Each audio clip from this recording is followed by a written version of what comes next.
Դերասանուհի Մարիամ Դավթյանն այս շրջանում կրկին ուշադրության կենտրոնում է: Նա ընդգրկված է Ելենա Արշակյանի նոր «Հարսնաձորի լեգենդը» հեռուստասերիալի դերասանական կազմում, որտեղ ներկայանում է բոլորովին նոր կերպարով: Սերիալը դեռևս առաջին սերիաներից հետաքրքրություն է առաջացրել հեռուստադիտողի մոտ: Մինչ այս նախագիծը Մարիամ Դավթյանը նկարահանվում էր «Վերջին զանգը» սերիալում, որտեղ նրա մարմնավորած կերպարի ճակատագիրը ողբերգական ավարտ ունեցավ, հերոսուհին մահացավ: Այդ սյուժետային գիծը մեծ հուզական ազդեցություն ունեցավ հեռուստադիտողի վրա և ինչպես հաճախ է լինում հայկական սերիալների դեպքում, որոշ մարդիկ սկսեցին նույնացնել դերասանուհուն իր կերպարի հետ: Այս նույնացման հետևանքները հատկապես տեսանելի դարձան սոցիալական ցանցերում: Մարիամ Դավթյանը բավականին ակտիվ է այնտեղ, հաճախ հրապարակում է լուսանկարներ նկարահանումներից, առօրյայից, երբեմն նաև մտքեր ու հումորային գրառումներ: Սակայն նրա հրապարակումներից մեկի մեկնաբանությունների բաժնում հայտնվեց մի գրառում, որը արագ դարձավ քննարկումների թեմա: Մեկը գրել էր. «Դուք չէիք մահացել»: Այս հարցը թեև գրված էր հավանաբար կիսահումորային տոնով, բայց այն բացահայտում էր այն իրականությունը, որը շատ հեռուստադիտողներ շարունակում են դերասանին ընկալել ոչ թե որպես մասնագետ, այլ որպես սերիալային կերպարի շարունակություն: Մարիամ Դավթյանը փոխարենը վիրավորվելու կամ լռելու պատասխանեց յուրահատուկ հումորով, գրելով. «Դեռ չեմ պատրաստվում էն աշխարհ գնալ»: Այս մեկ նախադասությունը բավական էր, որ մեկնաբանությունների բաժինը եռա: Ոմանք ծիծաղում էին դերասանուհու սուր և ինքնավստահ պատասխանի վրա,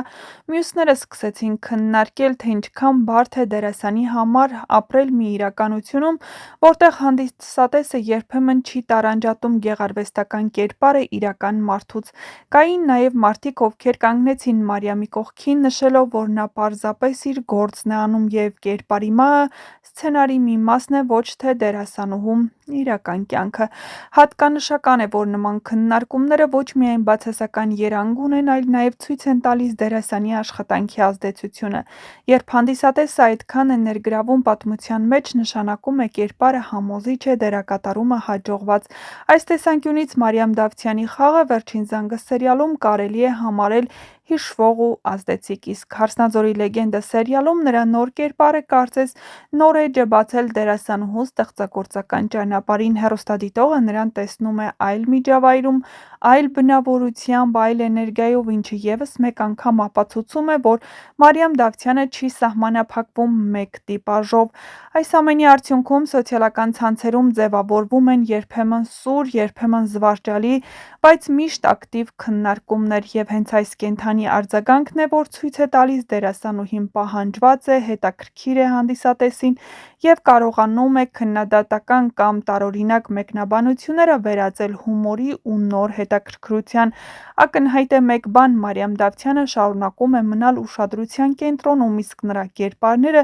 քննարկումների թեմա: Իսկ հեռուստադիտողին մնում է սովորել տարբերակել իրական մարդուն էկրանի վրա ապրող հերոսից և պարզապես վայելել լավ խաղն ու հետաքրքիր պատմությունները: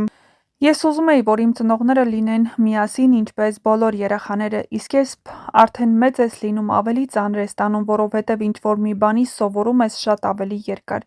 Այսինքն 20-22 տարի իմ ծնողներին տեսել եմ միասին ու կարևոր չէ իրենք լավ հարաբերությունների մեջ են, թե վատ: Հիմա ես հասկանում եմ՝ դա միգուցե էգոիզմ է, հարմարավետության հարց է, որովհետև մենք միասին չկարողացանք տեղափոխվել ԱՄՆ: Հայրս մնաց այստեղ, մայրս գնաց: Հարցեր ունեմ դրա հետ ու այդ հարցերը նրանց տվել եմ: Ամեն մեկը յուրովի է պատասխանել: Երբ ներկա է եղել այս կյանքում ու մենք զրուցել ենք դրա մասին: Կյանքի ուղիներով հաղորդման շրջանակներում ծնողների բաժանման մասին պատմել էր դերասանուհի Մարիամ Դավթյանը: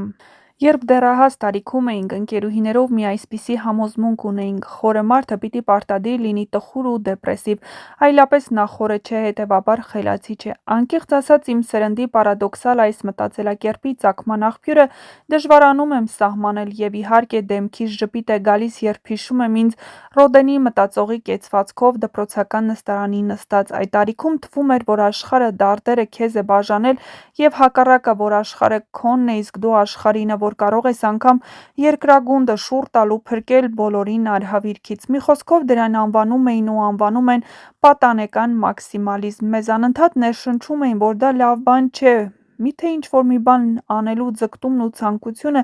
կասկածանքի տեղիք է տալիս, կարծրատիպային մտածելակերպը կարող է ամեն նոր արարման աղբյուր ուղղակի ոչնչացնել», - գրել էր դերասանուհին։ Մարիամը ծնվել է Ռուսաստանում, բայց շատ կարճ ժամանակ անց տեղափոխվել է Հայաստան։ 16 տարեկանում նա մայր է դառնում, 2 տարի անց, սակայն, բաժանվում է ամուսնուց։ Բարդություններ, իհարկե, եղել են, ավելի շատ կախված իմ դստեր հետ։ Գալիս էր ինձ մոտ, լացում էր, որ պապային է կարոտում, պապայի մոտ էր լացում, որ մամային է կարոտում։ Ընդամենը մի քանի ամիս առաջ նա ճակատագրից մեծ հարված է ստանում, կյանքից հեռանում է մայրը, ում հուղարկավորությանը ներկա գտնվել նա չկարողացավ։ Եթե մամայիս հետ հնարավորություն լիներ հանդիպել, ես նրան առաջին հերթին կգրկեի։ Ես նրան շատ-շատ եմ սիրում ու կարոտում։ Եղիր այնպիսին, ինչպիսին կաս, մնացած բոլոր դերերը զբաղված են, ասել էր սիրված դերասանուհին։